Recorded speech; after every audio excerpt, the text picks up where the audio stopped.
तो वास्तव में जो ज्योतिष है वो हमारे जीवन में प्रकाश लाने के लिए, हमारा जीवन का अंधकार मिटाने के लिए, अंधकार लाने के लिए नहीं है। आज के बाद जो लोग भी ऐसा कहें, जो भी ऑडियंस देख रही है कि आपका ये ग्रह नीच का है, आप ऐसा करिए, आप वैसा कीजिए, या आपको डराने की कोशिश करें, तो आप सिर्फ उनसे एस्ट्रोलॉजी का मतलब पूछ लीजिएगा। तो इसीलिए जिसके भी कुंडली में कोई दोष है वो ये ध्यान कर लें कि आपके जीवन में बहुत बड़ी चुनौतियां हैं और आप उन चुनौतियों को पार कीजिए और एक नया आवरण, नया इतिहास और एक नई गाथा लिखिए। हमने कहा अरे राहु थर थर कांपेगा, तमाम मैं वीडियोस देखा रहता हूँ। अरे राहु को कोई थर थर कांपा पाएगा? इसने अमृत का पान किया है। भगवान श्री हरि विष्णु ने जिनको आशीर्वाद दिया है, 9 ग्रहों में तुम्हारी पूजा होगी, आप कह रहे हो उनको थर थर कांपा देंगे? तमाम लोग हैं केतु को बुरा बना देते हैं। अरे केतु आपको जो जीवन का आपका लक्ष्य है, मोक्ष, वो दे रहे हैं। कैसे आप कुछ भी बोलेंगे? लेकिन नहीं, हमको भी अच्छा लगता है सुनने में, लोग सुना रहे हैं, हम भी उसका हिस्सा बन रहे हैं। ज्ञान को धारण कीजिए, आपके जीवन का उद्धार ज्ञान करता है। नमस्कार दोस्तों, आपका स्वागत है एक और नए एपिसोड में। मैं हूं आपकी होस्ट, आपकी दोस्त भारती। आज का एपिसोड आपकी लाइफ में बहुत वैल्यू ऐड करने वाला है, क्योंकि हमारे जो आज के गेस्ट हैं, इनका नाम एस्ट्रोलॉजी के वर्ल्ड में बहुत सम्मान के साथ दिया जाता है, डॉक्टर कुंवर हर्षित राजवीर जी। इन्होंने न कि पीएचडी की है एस्ट्रोलॉजी में, और इन्हें कई मंचों पर सम्मानित किया गया है, बहुत सारे अवार्ड मिले हैं। इन्होंने एक एस्ट्रोलॉजी जैसी कॉम्प्लेक्स सब्जेक्ट को बहुत सिंपल तरीके से एक नई दिशा दी है। तो चलिए हम सर से इनकी अनोखी यात्रा और एस्ट्रोलॉजी के रहस्य इनके नजरिए से जानते हैं। आपका स्वागत है हमारे साथ। राधे राधे। कैसे हैं आप? मैं ठीक हूँ। तो हम आज एस्ट्रोलॉजी के बारे में आपसे जानेंगे। परिचय के तो वैसे आप मोहताज नहीं है, फिर भी हमारी ऑडियंस को एक छोटा सा परिचय आप दे दीजिए। देखिए, जैसे जिस प्रकार सनातन संस्कृति में भी साधक होते हैं, तो मैं भी एक छोटा सा ज्योतिष विद्या का साधक हूँ और वही यात्रा मैं कर रहा हूँ। और एस्ट्रोलॉजी एक ऐसा विषय कह लीजिए, ये एक ऐसा संसार है जहाँ पे हर व्यक्ति एक यात्री की ही तरह है। जितने समय उसकी यात्रा लिखी होती है उतने समय तक वो यात्रा करता है, और जैसी यात्रा पूर्ण हो जाती है तो परमात्मा अपना उसको कोई दूसरा जिम्मेदारी दे देता है। बस यही है कि अभी वर्तमान में एस्ट्रोलॉजी को लेके बहुत सारी चीजें, मैंने जो भ्रांतियां फैली हुई हैं उनको मैं टारगेट कर रहा हूँ, क्योंकि ज्योतिष जो है एक ऐसी विद्या है जो ना आपको डराने के लिए नहीं है। मेरी इसके लिए बहुत सी, समझ लीजिए, मेरे चैलेंजेस हैं लोगों के लिए, जो लोग एस्ट्रोलॉजी को लेके भ्रम फैला के बैठे हैं और एस्ट्रोलॉजी को लेके लोगों को डराते हैं, या उसका समझ लीजिए एक मार्केट में बहुत बड़ा बिजनेस बना के रखा है। तो वास्तव में जो ज्योतिष है वो हमारे जीवन में प्रकाश लाने के लिए, हमारा जीवन का अंधकार मिटाने के लिए, अंधकार लाने के लिए नहीं है। आपने देखा कि ये ग्रह खराब है, ये ग्रह ऐसा है। ग्रह ना खराब होता है, ना राशियां खराब होती है, ना भाव खराब होता है, ना कोई दोष होता है। जो चीजें हैं वो सामयिक हैं, क्योंकि कुंडली भी हमें समय के आधार पे ही प्राप्त हुई है। जो समय की एक काल चक्र की जो गणना है, जो उसका रहस्य है, उससे सभी अनभिज्ञ हैं। बस उसको कौन जान सकता है? जो हमारे वेदों से जुड़ा हुआ है, जो हमारी ज्योतिष विद्या से जुड़ा हुआ है। वो भूत भी जानेगा, वर्तमान भी मुस्कान के साथ ग्रहण करेगा, और भविष्य को लेकर वो शांत रहेगा। वो कभी भी भविष्य की पूरी बातें नहीं रखेगा। तो इसीलिए एक छोटा सा यात्री हूँ। मेरा नाम, जैसा कि आपने बताया भी, डॉक्टर कुंवर हर्षित राजवीर है। सभी को मैं नमस्कार करता हूँ। तो सर, मैं जानना चाहूंगी कि जैसे कुंडली जो होती है, कुंडली के हिसाब से भविष्य को बदला जा सकता है, या सब कुछ पहले से लिखा हुआ है? देखिए, गंतव्य आपका जो है वो पहले से तय है। जो आप जिस मतलब समझ लीजिए माध्यम से यात्रा करते हैं वो आपको तय करना है। चुनाव आपका होगा, चयन आपका होगा, लेकिन जाना कहाँ है, कितनी दूरी तक है, वो पहले से तय है। और बहुत साधारण सी बात है, जो जीव है, जो मतलब इस पृथ्वी पे जो जीव आता है, उसका जन्म और मुक्ति, यही एक समझ लीजिए गंतव्य है। उसके बीच की जो क्रम है, जो क्रियाएं हैं, उसमें हम कह सकते हैं कि हमने माया प्राप्त की भी तो क्या प्राप्त किया, धन प्राप्त किया भी तो क्या प्राप्त किया। लेकिन वास्तविकता ये है कि जिस स्थान पे आप जीवन जीते हैं, जीवन यापन करते हैं, वहाँ भौतिक चीजों का भी महत्व होता है। इसके लिए हम ये कह सकते हैं कि ये हमारे हाथ में है, भौतिक चीजें प्राप्त करना हमारे हाथ में है। हाँ, ये बात अलग है कि आपके पिछले समय के कर्माश आपके खराब हैं, आप बहुत ज्यादा ऋणात्मक बैलेंस, बैंक बैलेंस लेके बैठे हैं, तो जितनी बार आपका अकाउंट में बैलेंस आएगा उतनी बार बैंक तो काटेगा ही काटेगा। आपका जब प्लस बैलेंस होगा तो आपका इंक्रीज होता चला जाएगा, आपका अकाउंट का बैलेंस बढ़ता चला जाएगा। लेकिन बहुत सी बाउंसे करा के रखी हैं आपने चेक्स, जो अपने खराब कर्म करके, तो ये निश्चित जान लीजिए फिर तो उसके लिए तो आपको पेनाल्टी देना ही देना है। यही ज्योतिष रहस्य है। बिल्कुल। कि जो ग्रह होते हैं जी, क्या सब सदस्य जितने भी दुनिया के जातक हैं क्या उन पर सेम प्रभाव डालते हैं? हर ग्रह का हर एक जातक पे एक अलग प्रभाव होता है। देखिए, वास्तव में ऐसा कह सकते हैं कि जिस क्षण किसी का जन्म हुआ तो उसी समय कुंडली बनाई जाती है। लेकिन उस समय तो बहुत जातक जन्म लेते हैं ना। हाँ, बिल्कुल। बहुत जातक जन्म लेते हैं, ये कंफ्यूजन भी रहता है। इसी कारण लोग बिलीव नहीं कर पा रहे आज एस्ट्रोलॉजी पे।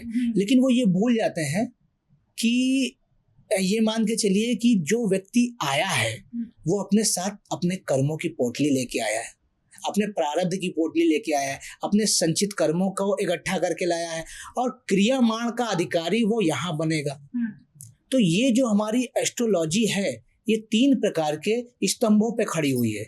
एक हमारे जो प्रारब्ध है, जो जन्मों जन्मांतर की जो हमारी यात्राएं थी, उन यात्रा में हमने जैसा किया है उसको भोगने के लिए हमको यहाँ भेजा गया है। और जब सारा भोग लेंगे, हम कोई मतलब समझ लीजिए कर्म अकर्म नहीं, मतलब तरीके से नहीं करेंगे, जो मतलब समझ लीजिए दुष्कर्म तरीके से नहीं करेंगे, तो निश्चित तौर पे जो हमको आत्मा यहाँ भेजी गई है वो हमारी मुक्ति हो जाएगी, हमारी यात्रा पूरी हो जाएगी। लेकिन जब तक कि हम प्रारब्ध को भोगते रहेंगे, हम अपने संचित कर्मों का सही इस्तेमाल नहीं करेंगे, हम अपने क्रियामाण को जगाएंगे नहीं, तब तक कि इस जन्म मरण के बंधन में हम यहाँ उपस्थित होते रहेंगे और बनते रहेंगे, आवागमन लगा रहेगा। तो जो हमारे ज़ोडिएक साइंस होते हैं, व्यक्ति का एक ज़ोडिएक साइंस होता है, क्या वही महत्वपूर्ण होता है या कुंडली के जो भाव होते हैं उसमें ग्रह बैठे होते हैं, क्या उनका भी प्रभाव व्यक्ति के जीवन पर पड़ता है?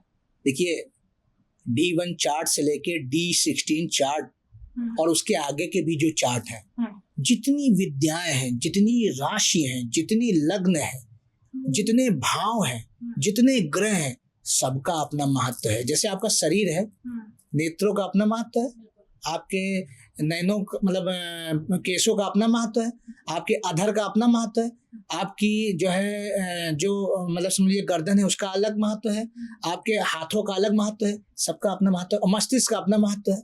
अब ये बात अलग है, जो काम मस्तिष्क करेगा वो आपके नेत्र नहीं कर पाएंगे, जो आपके अधर करेंगे वो आपके कर्ण नहीं कर पाएंगे। ये समझना हमको चाहिए, इसमें भ्रमित नहीं होना है। अगर आपका लग्न महत्वपूर्ण है तो आपका एकादश भी उतना ही महत्वपूर्ण है, आपका पंचम भाव महत्वपूर्ण है तो आपका चतुर्थ भी उतना ही महत्वपूर्ण है, आपका नवम भाव महत्वपूर्ण है तो आपका दसम भी उतना ही महत्वपूर्ण है। ये चीजें हमको समझनी है।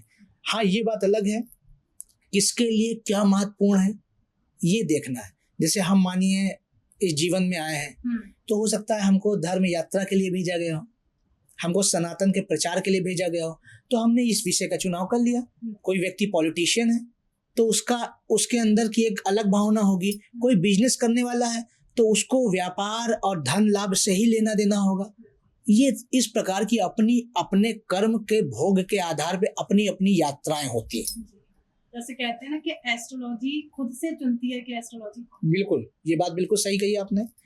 जब तक कि ज्योतिष स्वयं आपका चयन नहीं करेगी, चुनाव नहीं करेगी, आप एक अच्छे एस्ट्रोलॉजर नहीं बन सकते।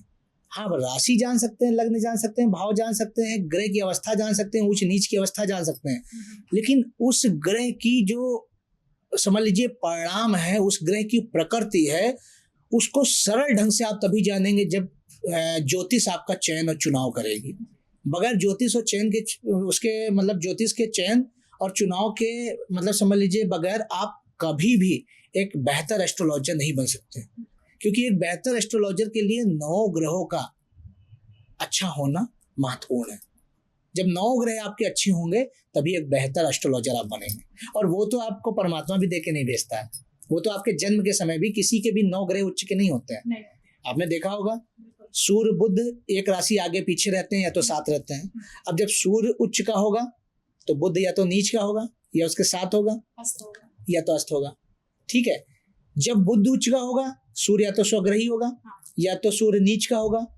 देखिए यहाँ रहस्य है, हमको समझना है, बुध उच्च का है तो सूर्य या तो नीच का है या तो सूर्य स्वग्रही है। ऐसे ही जो है बुध मतलब सूर्य जब उच्च का है तो बुध नीच का है और या तो अपने मित्र के घर में बैठा है। ये अवस्थाएं हैं। तो लोग ना कहीं अष्टम भाव से बहुत एक डर रहता है कि अष्टम भाव में ग्रह आ गया तो बहुत परेशानी है, पीड़ा है। क्या है अष्टम भाव का महत्व, क्या है उसका रहस्य? देखिए वास्तव में हम आप जो बात कर रहे हैं वही अष्टम भाव है। अष्टम भाव एक ऐसा महत्वपूर्ण भाव है, जब आप सब जगह से हार जाइए, जब सारी चीजें आपसे छीन जाए। मैं बहुत मतलब गारंटी के साथ कह रहा हूँ, खैर मैं इस यात्रा का सहभागी नहीं हूँ, मैं साक्षी नहीं हूँ, मगर इस यात्रा का दर्शक जरूर हूँ कि मैंने देखा है कि जब व्यक्ति के पास कुछ भी नहीं बचा और उसने अष्टम भाव को तेजी से पकड़ लिया, तब आप देखिए कि वो व्यक्ति फिर भाग्य से ऊपर चला जाता है, क्योंकि भाग्य होता है नवम भाव और अष्टम भाव भाग्य से 12वां भाव है। भाग्य का जब व्यय हो जाता है तब अष्टम भाव की बारी आती है। तो इसीलिए बहुत लोग कहते हैं कि भाई ज्योतिषाचार का इसीलिए महत्व है। आपने ये भी सुना होगा कि एस्ट्रोलॉजी में विदाउट कंसल्टेशन फीस के लोग एस्ट्रोलॉजर वो नहीं देते हैं। उसका भी रीजन है, जो एस्ट्रोलॉजर आपको कंसल्टेशन दे रहा है वो भाग्य से व्यय की चीजें आपको बता रहा है, तो उसके भी तो कॉन्सिक्वेंसेस होंगे ना, उसकी भी चीजें तो होंगी। तो ये चीजें आज के समय में जितने लोग एक ऐसी यात्रा पे हैं जो अपने जीवन में सुधार चाहते हैं, संस्कृति से लाभ चाहते हैं, ज्योतिष जैसी महान विद्या से, दिव्य विद्या से, पराविद्या से आप एक अपने जीवन को एक अच्छा मार्ग देना चाहते हैं, अच्छा रास्ता तय करना चाहते हैं, आप ये ध्यान करिए, ज्योतिष को पहले समझिए।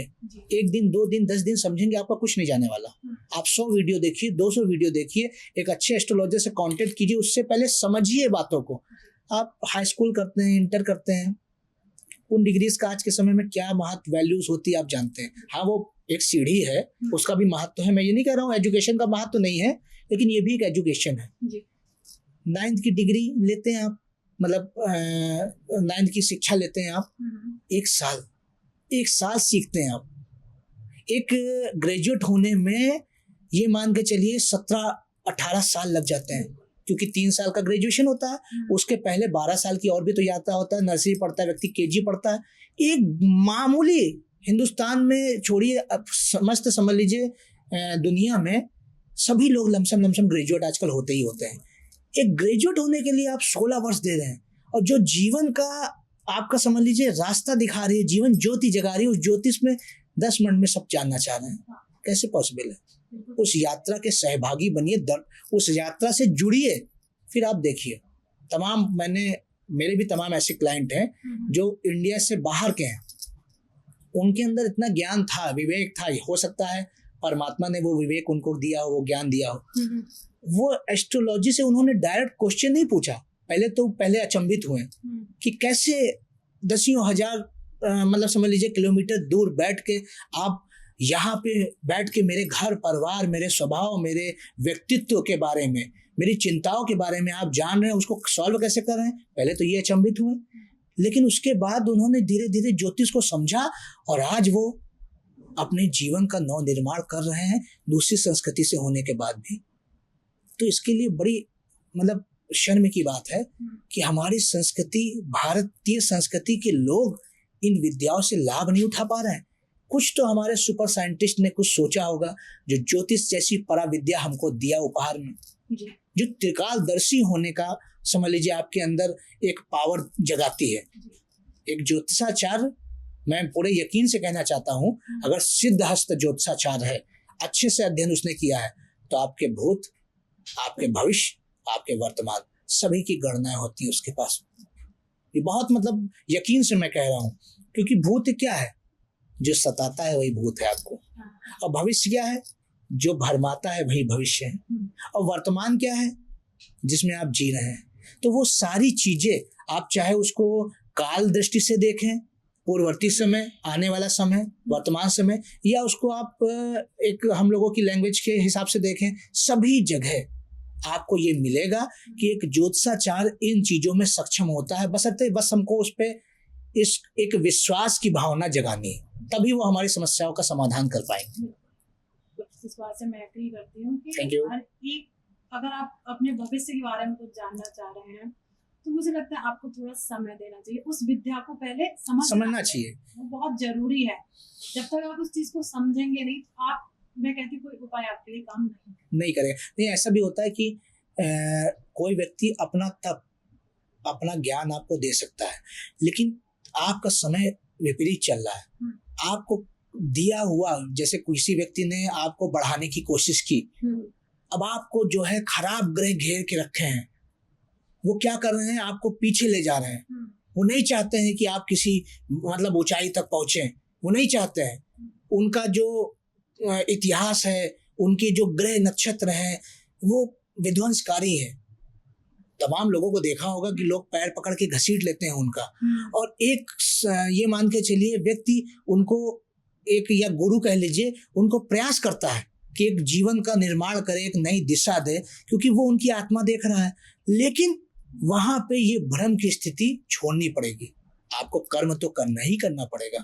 आपको दुराचारियों से, राक्षसों से दूर तो रहना ही रहना पड़ेगा। आप दूर नहीं रहेंगे, निश्चित जान लीजिए, राक्षस की संगति करेंगे तो राक्षस ही हो जाएंगे। जी, जैसी संगति जी वैसा ही हो। बिल्कुल, सदगुरु के साथ रहेंगे तो गुरु। बिल्कुल, जी जी। तो जैसे जो अभी आपने कहा खराब ग्रह, ये क्या होता है खराब?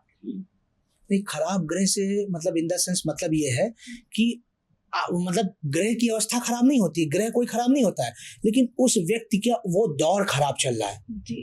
कहीं गोचर में खराब चल रहा है, कहीं वो ग्रह ने उसको ऐसी प्रकृति दे के रखी है। अब जैसे आप अपने बॉडी में भी टॉक्सिन जानते हैं, ठीक है, वो क्या होता है, आपने खराब खान पान खाया, वो गंदगी प्रवेश की, खराब वातावरण में आप रहे, तो वो चीजें आपके शरीर में इकट्ठा हो गई। उसी के लिए है डिटॉक्सिकेशन, उसी के लिए तो है। जो डिटॉक्स करना है वो व्यक्ति स्वयं करेगा, ये अच्छी एनर्जी से करेगा। लेकिन एक व्यक्ति बार बार डिटॉक्स कर रहा है और बार बार दूसरा व्यक्ति टॉक्सिन अपने अंदर लेता जा रहा है, तो आखिरी में सामने वाला भी हार मान जाएगा, वो नहीं कर पाएगा।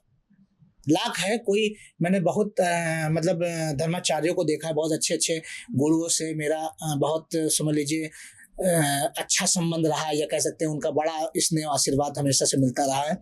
मैंने देखा है कि जो ज्ञानी जन होते हैं, एक समय पे वो दूरी बना लेते हैं, क्योंकि उनके लिए महत्व है ज्ञान का, उनके लिए महत्व है धर्म का, उनके लिए महत्व है मर्यादा का। बुद्ध, हमारे यहाँ जो बुद्ध की एक अवधारणा प्रस्तुत की गई है, तो बुद्ध की अवधारणा सिर्फ इसी पे है। बुद्ध ने अमृत को प्राप्त किया सिर्फ इसी बात पे कि उन्होंने किसी को महत्व नहीं दिया।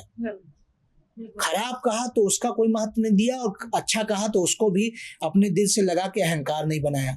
ये चीजें हम ना बुद्ध का दर्शन को अपना स्वीकार किया हमने, ना हमने राम की मर्यादा को स्वीकार किया, ना हमने कृष्ण के युद्ध को स्वीकार किया। सभी भारतवासियों को, समस्त राष्ट्र और संस्कृतियों को हमारे जो अवतारवाद की जो समझ लीजिए परिभाषा है, या अवतारवाद की जो व्याख्या है, उसको समझना चाहिए।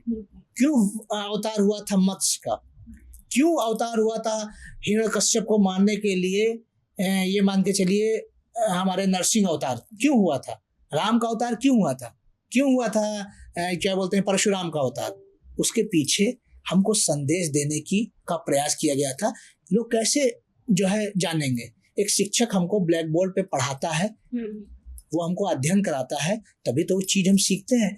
तो वो उन्होंने मतलब समझ लीजिए बिल्कुल समक्ष आके दर्शन दिया, अपना जीवन, भगवान थे, कौन वनवास उनके लिए, कौन रावण उनके लिए, ठीक है, कौन उनके लिए बाध्यता थी, कुछ नहीं थी, लेकिन उन्होंने दर्शन दिया कि ऐसे जीवन आपको जीना है। लेकिन हमने क्या किया, हमने वो सब भूल गए। कृष्ण के लिए क्या था, अपना चक्र उठाते सुदर्शन, सारे पापियों का संहार कर देते हैं।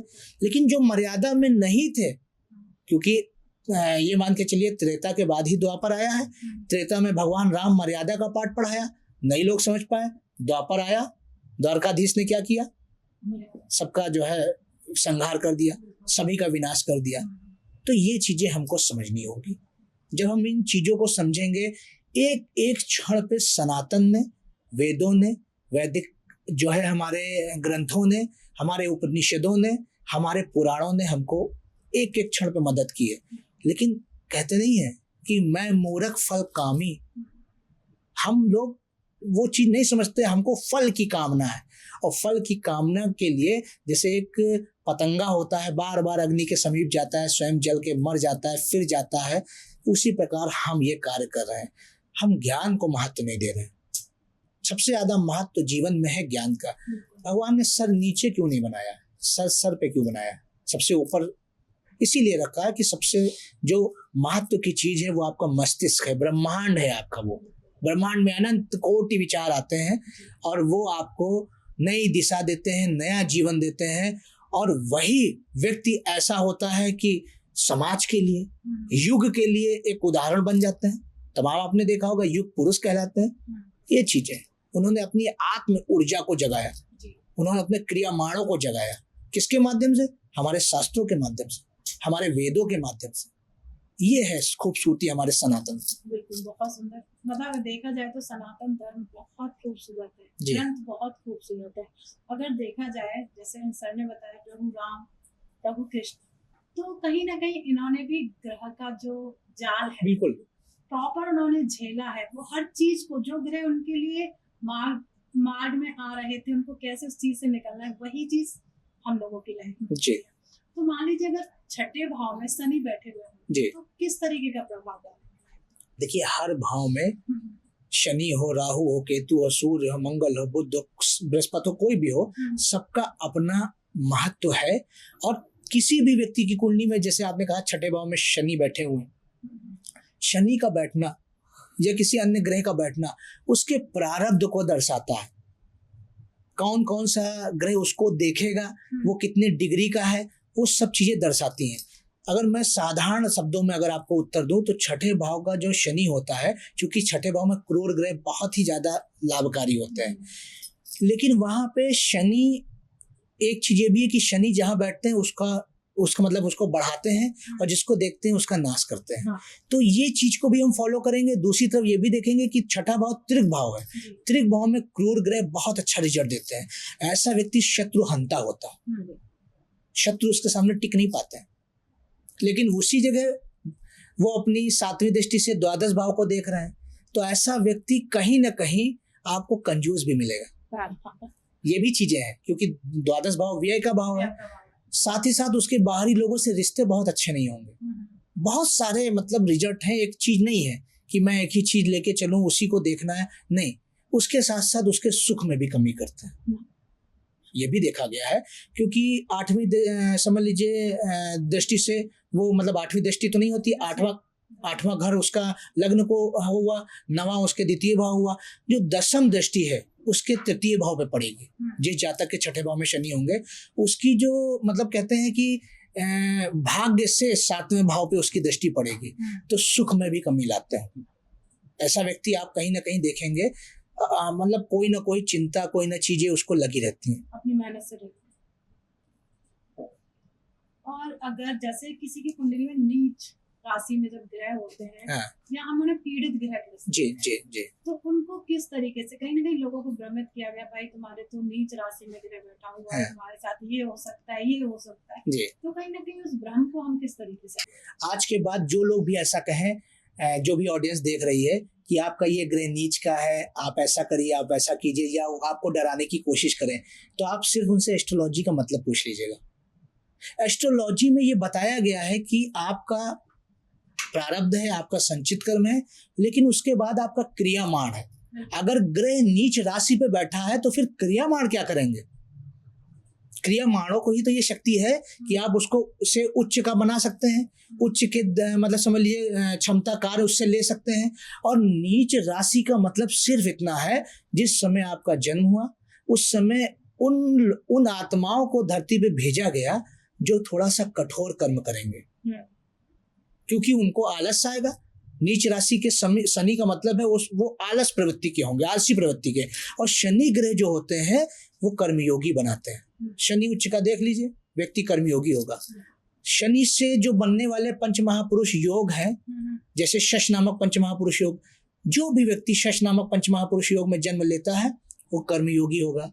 दशम भाव शनि कर्मयोगी है। ये चीजें हैं। हमारे देश के प्रधानमंत्री जी के 10वें भाव में सैटर्न है। कर्मयोगी आपने देखा कि कहाँ से उन्होंने कहाँ स्वयं भी यात्रा तय की और हमारे राष्ट्र को भी कहाँ से कहाँ तक की यात्रा तय कराई। ये सब चीजें हैं, इन रहस्यों को समझिए। इसीलिए मैं कहता हूँ आप बहुत जल्दी भ्रमित ना होए। जितने भी लोग हैं, हमारी ऑडियंस हैं, लोग भी जो भी लोग सुन रहे हैं, वो ये जान लें एस्ट्रोलॉजी का मतलब जब कोई एक व्यक्ति बताए तो पहले समझ लीजिए क्या परिणाम है, हमारा लग्न का क्या महत्व है, हमारे जीवन में ग्रहों का क्या महत्व है, जो गोचर की अवस्था है उनका क्या महत्व है, दशाओं का क्या महत्व है। हर एक चीज के परिणाम है, हर एक चीज के कोई ना कोई रहस्य है और वो कहीं ना कहीं आपको कोई एक अल्टीमेटस दे रहा है, एक कोई ना कोई आपको जगह रास्ता दिखाने की कोशिश कर रहा है। ढूंढना आपको है। जो हमारा राशि, जैसे हम कुंडली कहते हैं, कुंडली, लग्न कुंडली जिसमें जो भाव होते हैं कहीं ना कहीं क्या है, बॉडी के हर पार्ट को रिप्रेजेंट करते हैं। बिल्कुल। जब प्रथम भाव से प्रारंभ करते हैं तो मस्तक से आपकी यात्रा प्रारंभ होती है। इसीलिए प्रथम भाव में सूर्य को उच्च का कहा गया है। सूर्य मस्तक को दर्शाता है। प्रथम भाव में सूर्य सर को दर्शाता है। उसके नीचे जब आएंगे तो आप फेस आपका आएगा, फिर गर्दन आएगा थर्ड हाउस से, फोर्थ हाउस आपका हार्ट है, चतुर्थ भाव हृदय है, चतुर्थ भाव माता का है। आप हृदय और माता का संबंध समझ सकते हैं।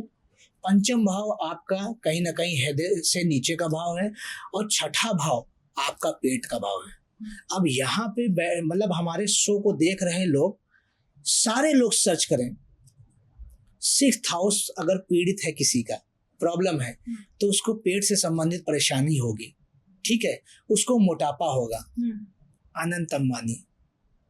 6th हाउस का जो लॉर्ड है उनका मतलब उनका बृहस्पति 6th हाउस का कहा गया है, उनका 12th हाउस का बृहस्पति है। जब भी बृहस्पति त्रिक भाव में बैठेगा, 6ठे 8वें 12वें में, वो इससे संबंधित चीजें देगा। अमिताभ बच्चन जी 6ठे हाउस में बृहस्पति बैठा है। मतलब आप काफी सारे लोगों को देखेंगे जिनके 6th हाउस पीड़ित है, उनको रोग मिलेगा, लेकिन कौन सा मिलेगा? पेट का मिलेगा। उससे नीचे का जो हमारा जो है मतलब समझ लीजिए शरीर का अंग है वो 7म भाव है। उससे नीचे का जो हमारी जांघें हैं वो 8म भाव है। हमारे घुटने जो हैं वो 9म भाव है। इसी प्रकार 10म, एकादश और द्वादश है। तो ये जो है ये चीजें दर्शाई गई हैं और उसी से संबंधित चीजें होंगी। तमाम लोग हैं जिनके प्रथम भाव में जैसे कोई ग्रह बैठता है, उसके जो परिणाम होंगे उसी के आधार पे आपके मस्तक की बनावट होगी। धनु लग्न है, ललाट चौड़ा जरूर होगा, मतलब चूंकि प्रथम भाव में धनु लग्न है, 100% ललाट चौड़ा होगा, मस्तक चौड़ा होगा। जितने भी धनु लग्न वाले हैं ये चीजें देख लें। तो जब हमारी वैदिक एस्ट्रोलॉजी, हमारी ज्योतिष शरीर की बनावट, भाग्य की अवस्था, प्रकृति, कर्म, गुण, दोष, व्यक्ति का जीवन, व्यक्ति का स्वभाव सब दर्शा रहे हैं, कहाँ अंधेरा है? मिटाइए, सभी लोग मिल के मिटाइए और लाइए उजेला अपने जीवन में, ज्योति जलाइए। जब आप ज्योति जलाएंगे तभी अंधकार हटेगा, दूर होगा। और यही उद्देश्य था हमारे ऋषि मुनियों का, हमारे सनातन संस्कृति को हमारे उपहार के रूप में देने वाले हमारे महामुनियों का, ऋषि मुनियों का, हमारे भगवान का यही उद्देश्य था। और हम कहीं ना कहीं अपने स्वार्थ में कली काल की जो यात्रा है उसमें फंस के ये चीजें हम कर रहे हैं। जी। दशाओं का क्या प्रभाव है? देखिए, अगर मान लीजिए किसी की द्वादश भाव की दशा चल रही जी, तो उसके व्यक्ति के जीवन में किस तरीके का प्रभाव आए? देखिए वास्तव में कहा जाए कि सूर्य और चंद्रमा को छोड़ के सभी ग्रहों को 2-2 राशि मिली हुई है। तो अगर सूर्य द्वादश का स्वामी है, मतलब कि कन्या लग्न है आपकी, या आपकी सिंह लग्न है, तो एकल प्रभाव होगा, सिर्फ द्वादश का ही प्रभाव आपको मिलेगा। अन्यथा ये सब लोग जान ले, बहुत मतलब समझ लीजिए ये डीप नॉलेज है। अगर कोई व्यक्ति समझना चाहे तो पूरी एस्ट्रोलॉजी इससे सीख सकता है, और अगर वो भ्रम में कोई लोग इसको ले जा रहे हैं तो उनका जवाब भी दे सकते हैं। बिल्कुल, हमें जो भ्रम है उसकी तरफ भी जी, जानकारी होना जरूरी है। इसलिए जैसे कि मैंने बताया, जैसे कन्या लग्न है तो उनके द्वादश भाव का स्वामी सूर्य है, सिंह लग्न है तो उसके द्वादश भाव का स्वामी चंद्र है। कन्या और सिंह लग्न वालों के लिए जब द्वादश भाव की महादशा चल रही है तो एकल स्वभाव होगा, एकल रिजल्ट मिलेंगे, एक ही प्रकार के जो भी परिणाम मिलेंगे। लेकिन अन्य जो लग्न है आपकी, उसमें अगर कहीं द्वादश भाव की महादशा चल रही है तो कहीं 8वें की चल रही है, कहीं द्वादश के साथ साथ 11वें की भी चल रही है, या द्वादश के साथ साथ लग्न की भी चल रही है। जैसे सैटर्न जब अगल बगल 2 घर होते हैं उसके, बुध है उसका तीसरा और छठा घर हो गया, इस तरीके से होता है। इसलिए ये ध्यान कर लें कि कभी कदार अगर ग्रह स्ट्रांग पोजीशन में है तो जो हाफ जो उसकी महादशा है वो अच्छे रिजल्ट देगी और हाफ महादशा उसको प्रॉब्लम देगी। कभी कदार भाव से बली है, जैसे षड बल होता है, 6 प्रकार का बल प्राप्त होता है, काल बल, दिशा बल, नैसर्गिक बल, इस प्रकार से तमाम जो है राशि बल सब प्रकार से प्राप्त होता है। तो ये जो षड बल की जो एक हमारे यहाँ थ्योरी है उसके आधार पे भी यही अवस्था है। लेकिन उसमें जो महादशा में जो प्रत्यंतर दशाएं, अंतर दशाएं जो चलती रहती हैं उनका भी महत्व है। क्योंकि अगर मानिए भाई शुक्र की महादशा इतनी लंबी है, आपकी शनि की महादशा इतनी लंबी है, बृहस्पति की है, सूर्य की चलिए 6 ही वर्ष की है, लेकिन 6 वर्ष भी बहुत बड़ा समय है। अगर आपका सूर्य अब द्वादश का स्वामी है, कन्या लग्न है, तो आप 6 वर्ष तक आपने सोचा अरे 6 वर्ष तो बहुत लंबा पीरियड होता है, मैं परेशानी रहूंगा, नहीं। उसमें बीच बीच में जो अंतर दशाएं आती रहती हैं, प्रत्यंतर दशाएं आती रहती हैं, वो आपको कभी सुखद फल भी देंगे, कभी आपको मायूस भी करेंगी, कभी आपको घूमने का मन करेगा। इस प्रकार से चीजें आपके जीवन में घटित होती है। हाँ, लेकिन महादशाओं का महत्व बहुत होता है। और जो आपने हमारे शो के स्टार्टिंग में कहा था नक्षत्रों को लेके, जो महादशाएं हमको मिलती हैं वो नक्षत्रों के आधार पर ही मिलती हैं। हमारा जन्म जिस नक्षत्र में होता है, हमारे जन्म के समय चंद्रमा जिस नक्षत्र में होता है, वही महादशा से हमारे जीवन की यात्रा का प्रारंभ होता है। ये है एस्ट्रोलॉजी। इसको समझाइए, लोगों से मेरा निवेदन है, इसको समझिए और सारे एस्ट्रोलॉजर से मेरा कहना है इसको समझाइए। पहले ये बहुत जरूरी है कि एस्ट्रोलॉजी है क्या, जीवन पे क्या प्रभाव डालती है। मुझे लगता है कि जो एक कुंडली होती है आपके पूरे व्यक्तित्व को, बिल्कुल, आपकी बीमारी, आपका स्वभाव सब कुछ दर्शाती है, सबको दर्शाती है की जरूरत जी। एक सही मार्गदर्शन बहुत जरूरी जी, बिल्कुल बिल्कुल। जैसे जो युक्तियां होती है जी, जैसे आप लोग भी अगर कुंडली में 2 ग्रह एक साथ बैठे हो, 2 है, 3 है, 4 है, कई 3 है, वो ये युक्ति कही जाती है। तो मान लीजिए किसी का चंद्रमा और केतु की युक्ति है जी, तो कहीं ना कहीं कोई लेके तो चंद्रमा और केतु दोनों का कहीं ना वो बहुत ज्यादा सोचने वाला होगा, कभी सबसे अलगाव रखेगा, तो इसका क्या रहता है? देखिए मैंने वही कहा बार बार, सबका अपना अपनी यात्रा है, सबका अपना अपना ज्ञान है। कौन किस दृष्टिकोण से देख रहा है मुझे कोई इसका मतलब वो नहीं है, अनुमान नहीं है। लेकिन वास्तविकता जो मैंने अध्ययन किया है वो कुछ और है। चंद्रमा व्यक्ति के मनोभाव है, केतु जो है वो वैराग्य है, केतु जो है मोक्ष है। ऐसा व्यक्ति बहुत मासूम होता है और उसको बार बार लोग छलते हैं। जितने भी वीवर हैं उनकी कुंडली में जिनकी भी चंद्रमा और केतु साथ पड़ा है, वो अपने जीवन को हमारे जो पॉडकास्ट है, हमारा जो शो है, उसमें कमेंट बॉक्स में करें, ऐसा हुआ है कि नहीं हुआ है। क्योंकि और उसके पीछे का दूसरा रहस्य भी है, मन से आपको वैरागी होना पड़ेगा, ये एक शर्त है। जब चंद्रमा केतु आपके भाव में बैठ जाए, बार बार लोग आपको छलेंगे, तो आप क्या कीजिए, वैरागी हो जाइए। वैरागी को कौन छलेगा? सबसे बड़ा वैरागी शिव है, भोले हैं, उनको कौन छल सकता है?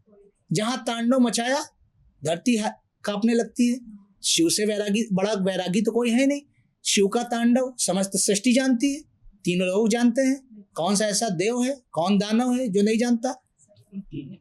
तो उस चीज को हमको अपनाना है, उसको अपने जीवन में आत्मसात करना है। अगर ये रहस्य आप नहीं समझ पाए, एस्ट्रोलॉजी से लाभ मत मिल लीजिए। आप एस्ट्रोलॉजी का अनुसरण मत करिए, तमाम विद्याएं हैं उनको देखिए, लेकिन जब आप उसके रहस्य को समझने की क्षमता रखते हैं तब आप समझिए। अगर हम जो दोषों के ऊपर जाते हैं, देखा होगा 7.5 हो गई, मांगलिक दोष हो गया और एक काल सर्प दोष बहुत प्रचलन में है और उसकी वजह से लोग काफी ठगे भी जाते हैं। जी जी जी, तो उस पर क्या प्रकाश डालें? देखिए वास्तव में दोष शब्द जैसे है, अब चूंकि शब्द तो हमारे ही आपके हैं, लेकिन हम आप ही हो, अपने शब्दों के माध्यम से सरल भाषा में ही बात करेंगे।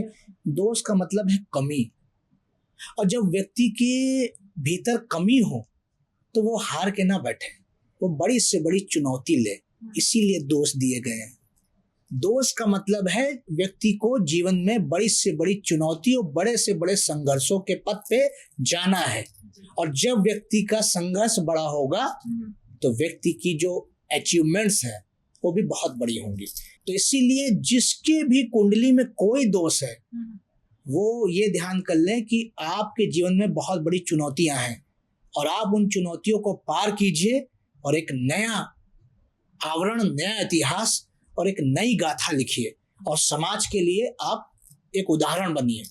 अब मैं इसको थोड़ा सा सरल शब्दों में बताता हूँ। जैसे काल सर्प दोष है। काल सर्प दोष के किसी भी जातक की कुंडली में आप देखेंगे कि एक लंबे समय के बाद उसका भाग्योदय होता है और अति संघर्ष के बाद वो समाज में बहुत नाम भी करता है। सारे जितने भी काल सर्प दोष के मतलब लोग हैं, इनके साथ ये ऐसी चीजें होती हैं। ये चीज हमको समझना है।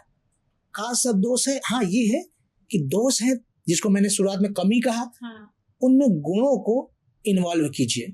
इसके उपाय हैं, बहुत छोटे छोटे उपाय, क्योंकि जितने भी दोष हैं हमारे शारीरिक संरचना को, हमारे मानसिक संरचना को, हमारी आत्मीयता को जो है वो आत्मबल को प्रभावित करते हैं। हमने उन दोषों की जो कमियां थी उनको पूरा किया। अब जैसे किसी के मंगल दोष है, किसी की 7.5 चल रही, किसी के विष दोष है, तमाम प्रकार के दोष हैं, किसी के काल सर्प दोष है या योग है, तो उनको उसी से संबंधित रेमेडी करनी है। अब शनि क्या है? शनि जो है वो आपका कर्म योग का कारक है। अब आपको पता चल गया कि 7.5 आ गई है।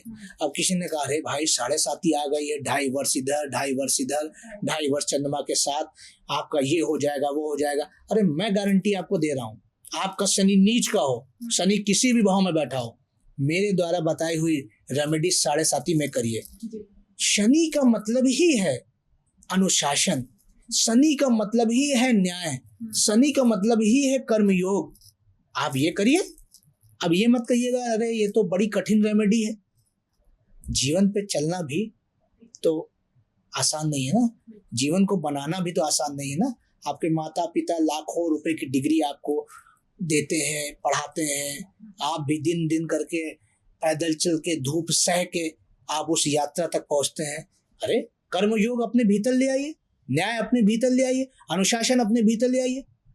देखिए शनि की 7.5 आपको बहुत अच्छे परिणाम देके जाएगी। सिर्फ इन 3 रेमेडियों के साथ बन जाइए कर्मयोगी। मैं आपको गारंटी दे रहा हूँ शनि की वही 7.5 आपको आपके जो कुल है, आपका जो समझ लीजिए स्टेटस है, उसमें आपको एक अलग रूप आपका निखार के जाएगी। और जो जैसे आपने देखा होगा जी, जब फोन चलाते हैं, स्क्रॉल करते हैं, तो आपने हमारे जो 3 प्रिय, मेरे बहुत, मैं बहुत मानती हूँ ग्रहों को, जी, शनि देव हो गए, राहुल देवन के, जी, बड़ा डराया गया है लोगों को। जी। तो क्या सच में इनसे डरना चाहिए या फिर देखिए डर, चेंज लेके आ सकते? डर के पीछे ही धंधा चलता है, कहते नहीं है ये डर का धंधा है, जरा बच के रहिएगा। वास्तव में जब हम किसी भी ग्रह की बात करेंगे तो हमको उसको समझना पड़ेगा, और खासकर जब हम राहु केतु और शनि की बात करेंगे, बगैर इनके समझे हम इनको इनसे क्यों डरें। आज हम ऐसी मतलब उसमें जी रहे हैं, ऐसे परिवेश में हर चीज तो हम प्रैक्टिकल करके देखते हैं। आप राहु केतु शनि का भी प्रैक्टिकल कीजिए। राहु केतु है क्या, इसको किसी ने नहीं समझा, उनको ग्रहों की संज्ञा ऐसी तो नहीं दी गई है। ये जो हमारी पृथ्वी की कैबिनेट है, पृथ्वी में जो एक कैबिनेट बनाई गई, सूर्य को राजा बना दिया गया, सैटर्न को न्यायाधिकारी बना दिया गया, राहु केतु जो है वो समझ लीजिए आपकी एमिनेशन है, आपकी जो है फोर्स है, वो ये है आर्मी है। वो आर्मी आपको क्या है, आर्मी से आप चाहिए तो किसी का विध्वंस कर दीजिए, चाहिए तो अपनी रक्षा कर लीजिए, और चाहिए तो पूरी दुनिया जीत लीजिए। राहु केतु वो है, वो आपको पूरी दुनिया जीत के दे सकते हैं। बिल्कुल। और शनि क्या है, शनि वैराग्य के कारक है।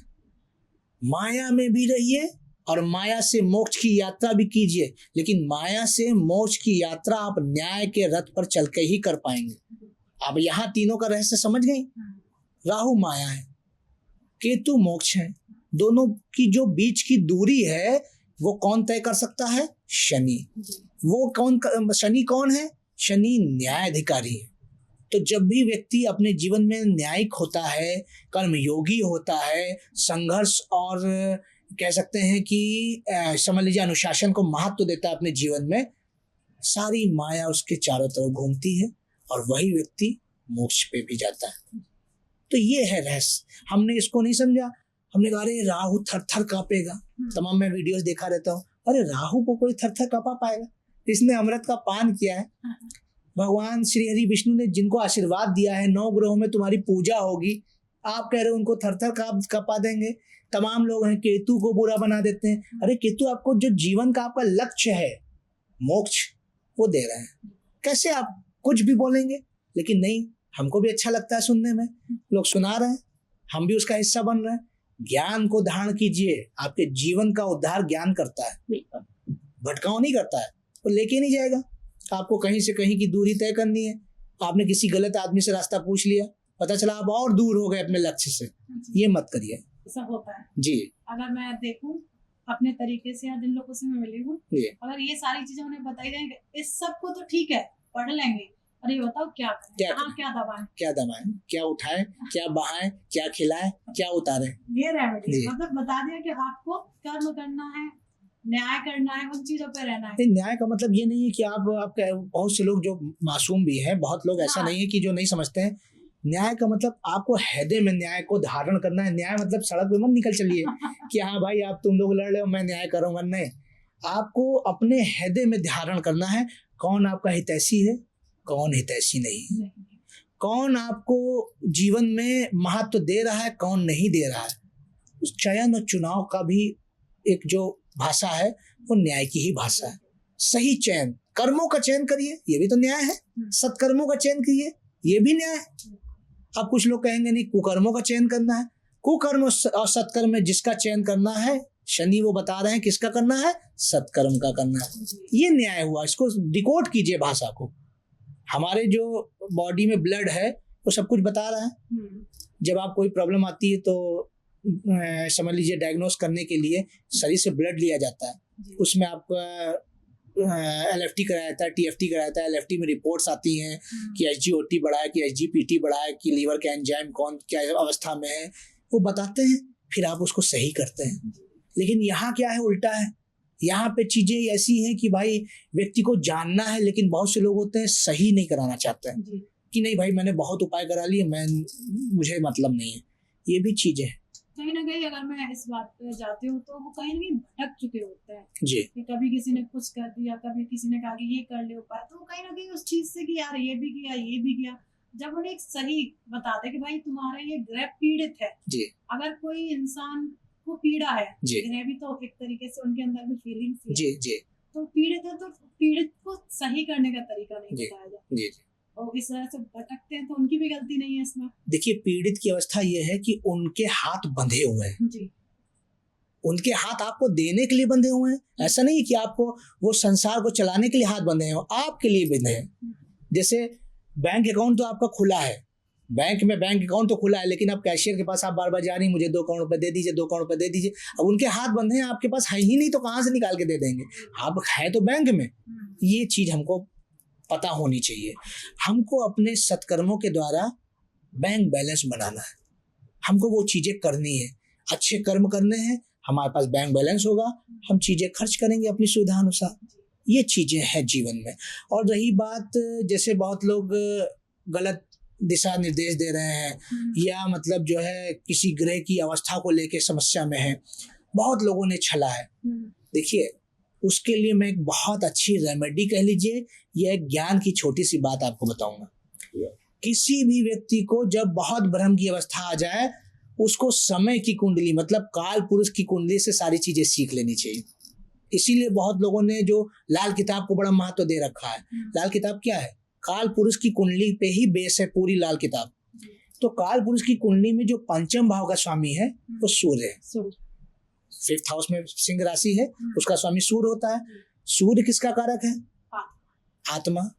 दूसरा धर्म, ज्ञान, तपस्या, और उसके साथ साथ एक और उसकी बहुत अच्छी खूबी है, वो राजा की भांति है जी, बिल्कुल। तो ये चीजें जब हम अपने जीवन में रखेंगे कि अरे हमको क्या लेना देना, हमको धर्म पे ध्यान देना है, हमको ज्ञान पे ध्यान देना है, हमको अपनी आत्मबल को जगाना है।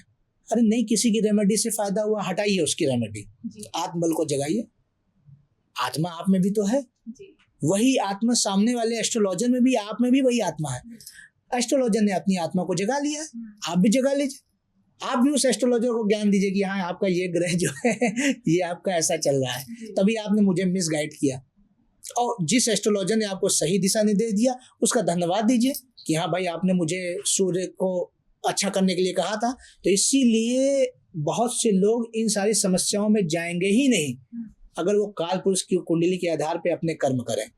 उनको ये करना है कि प्रातः काल नियम से भगवान सूर्य को अर्घ्य दें, अपने पिता का सम्मान करें।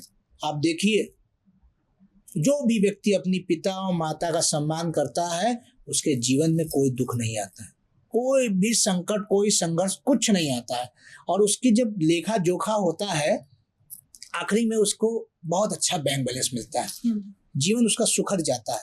ये गारंटी के साथ मैं आपसे कह रहा हूँ, बहुत मतलब यकीन से कह रहा हूँ। ये होता भी है कि अगर आज सूर्य को अच्छा करना है तो पिता के लिए, चंद्रमा के लिए, माता के लिए, और पिता को करिए, गुरु का सम्मान कीजिए। जी, अगर यहीं पे हम बृहस्पति देव को लेते हैं जी, तो आप किससे करें?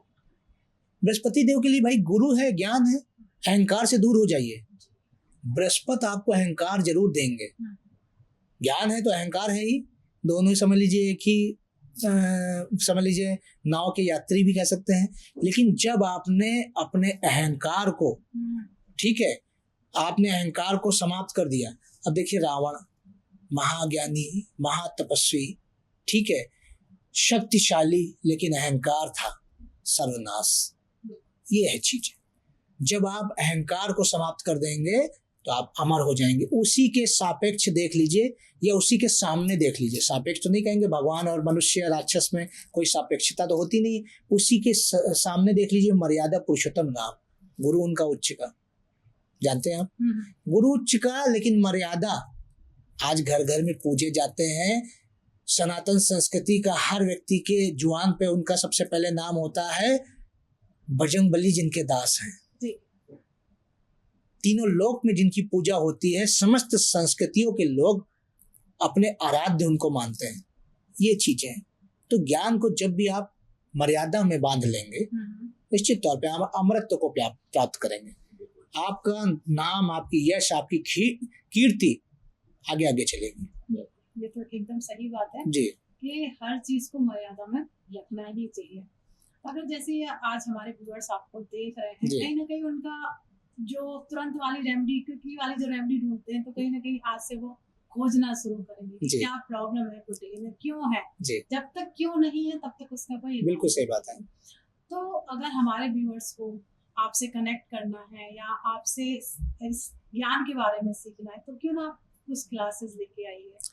बिल्कुल, आपका कहना है, मैं वैसे भी देता हूँ, बहुत सारी क्लासेस देता हूँ, चलाता हूँ, लेकिन आप कह रही हैं तो निश्चित तौर पे आप ही के साथ स्टार्ट करते हैं। बिल्कुल, जी जी, कहीं ना कहीं देखिए नक्षत्र, जी, ग्रह, भाव, हर चीज व्यक्ति के जीवन में प्रभाव डालते ही डालते हैं।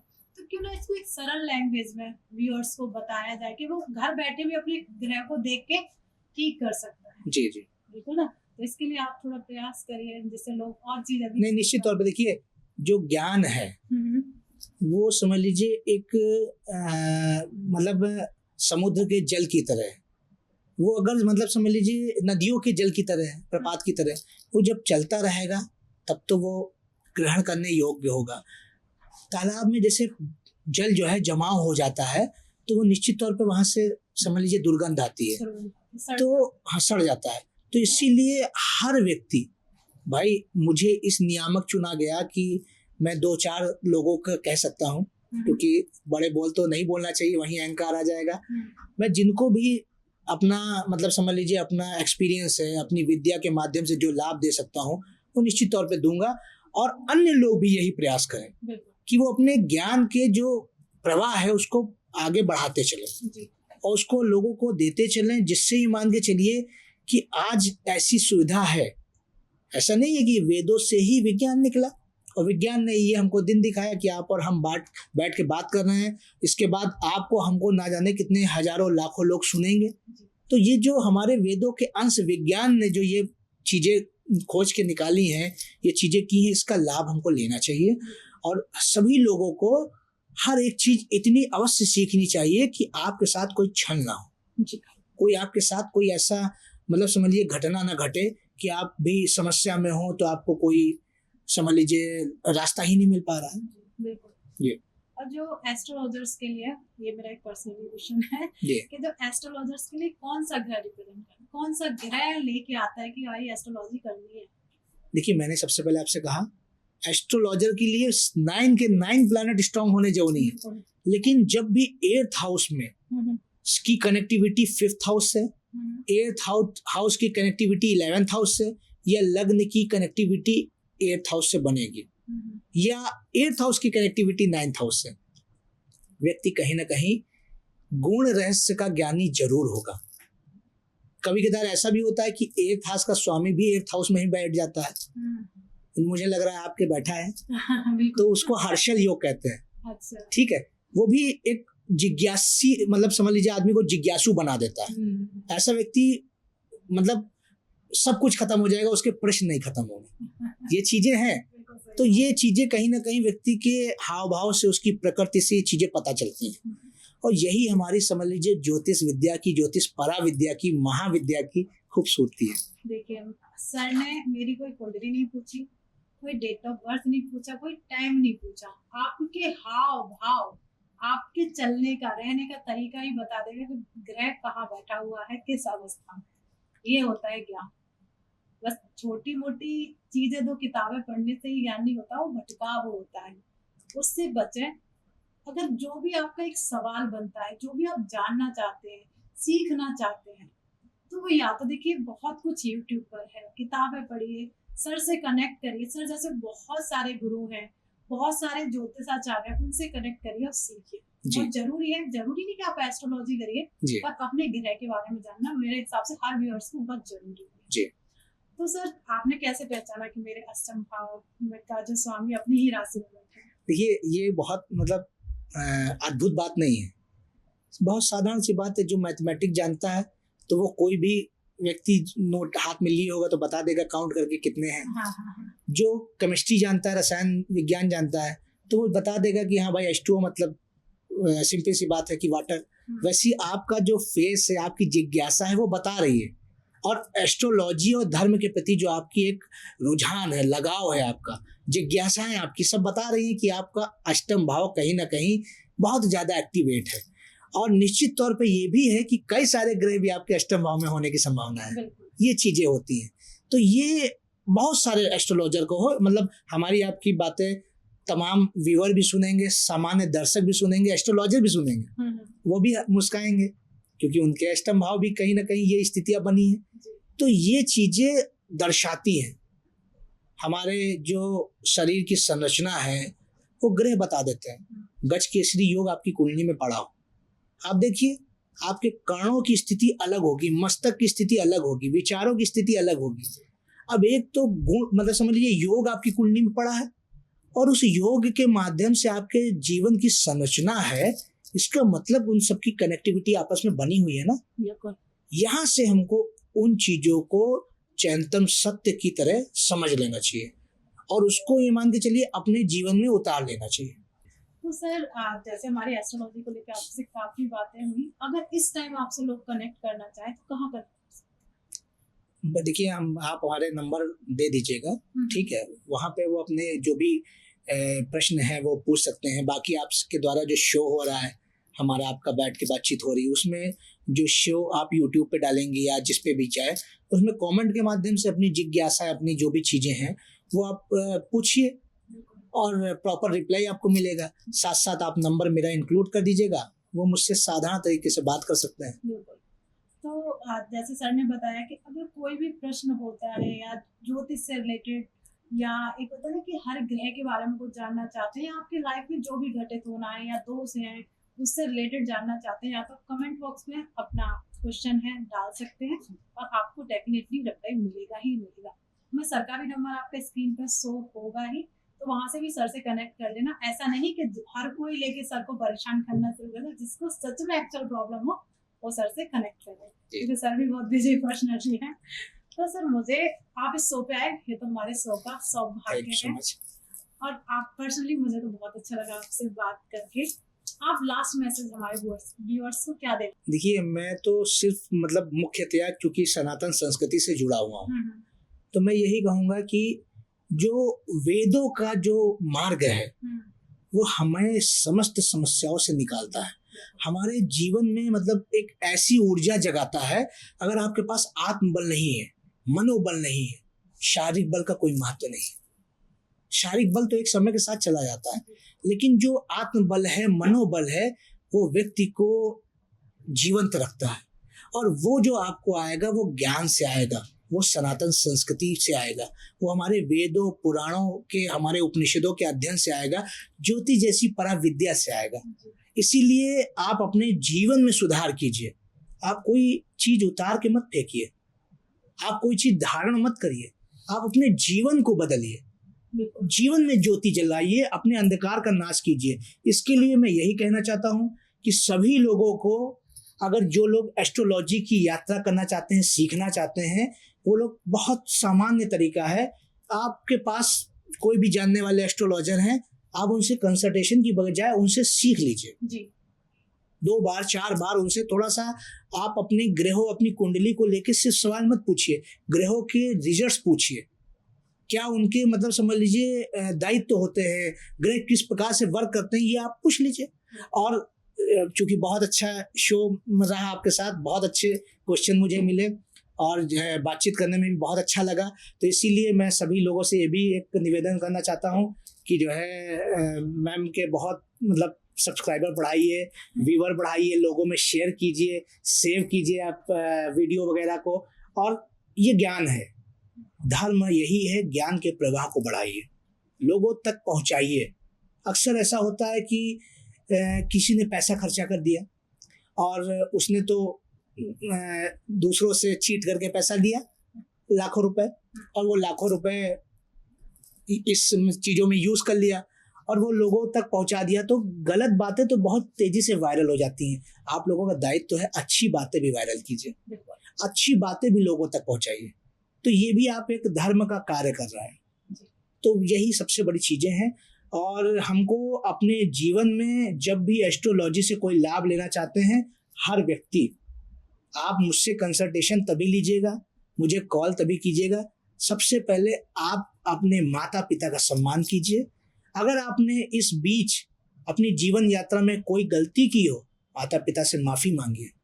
वो आपको इस सृष्टि में लाने के नियामक हैं, वो उन्हीं के माध्यम से आप इस सृष्टि में आए। तो ये चीज़ें आपको समझना होगा। ये सबसे समझ लीजिए बड़ी एक मेरी शर्त है लोगों से, और इसी के साथ मैं सभी को नमस्कार करता हूँ।